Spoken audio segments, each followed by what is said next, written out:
দাঁড়িয়ে বলি সবার ঠাই অনন্য যুগে এসেছে ভগবান পাপ উদ্ধার করতে পাপীকে করেছে নিধন। তার মানে পাপও চলে গেল, পাপীও মরে গেল। একজনের গাই গরুর রোগ হলো, ডাক্তারের কাছে গিয়ে বললো, তাই ডাক্তার বাবু গার অবস্থা ভালো না, একটু ওষুধ দেওয়া চাইছে। বলে তোমার গাই কি হয়েছে? বলে পাতলা লাগা হয়েছে। ওষুধ দিয়ে দেশে। পরের দিন ডাক্তারের সাথে দেখা হয়েছে। ডাক্তার বলে তোমার গাই কেমন আছে? বলে হাগা সারিছে। বলে কিভাবে সারিছে? কয়েছে গরু মরিয়ে সারিছে।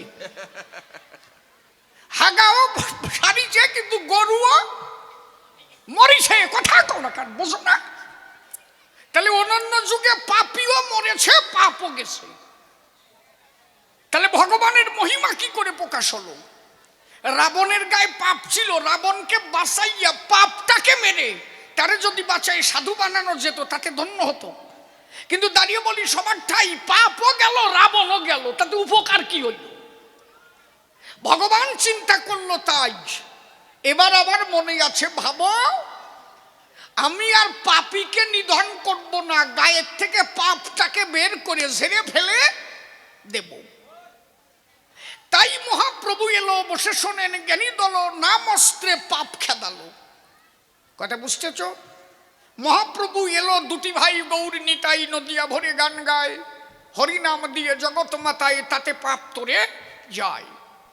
পাপীর পাপ বিনাশিল, পাপী মুক্ত হলো, জগাই বাধাই উদ্ধার হলো, তাহার প্রমাণ দেখা গেল। তাহলে মহাপ্রভু আর নিতাই তারা কিন্তু কেউ খারাপ নয়, আমি তাদের খারাপ বলি নাই, কিন্তু তাদের পরে হরিচাঁদকে আসতে হলো কেন? এইবার শোনো। তাই বলছে ধন্য ধন্য ধন্য ধন্য অবতীর্ণ চৈতন্য নিতাই। চৈতন্য মানে মহাপ্রভু। বলে ধন্য ধন্য অবতীর্ণ চৈতন্য নিতাই, প্রেম দ্বারা উদ্ধারিল জগায়ার মাধাই। কিন্তু সেই নাম প্রেম মধ্যে কলি ঢুকে গেল। হরিচাঁদকে কেন আসতে হলো বুঝেছ? ওই নাম প্রেম মধ্যে কলি ঢুকে গেল, যার কারণে হরিচাঁদের পুনরায় আসতে হলো। বলেছিল তাই নাম প্রেমের মধ্যে কলি প্রবেশিল, প্রকৃতির স্থানে বিন্দু প্লাবিত হইল, ধর্মটা ব্যভিচারীতে পরিণত হলো। কোন ব্যভিচারী আরম্ভ হলো? ওরা বামাচারীর ভজন শুরু করে দিল, যা মহাপ্রভু মোটে চোখে দেখে নাই।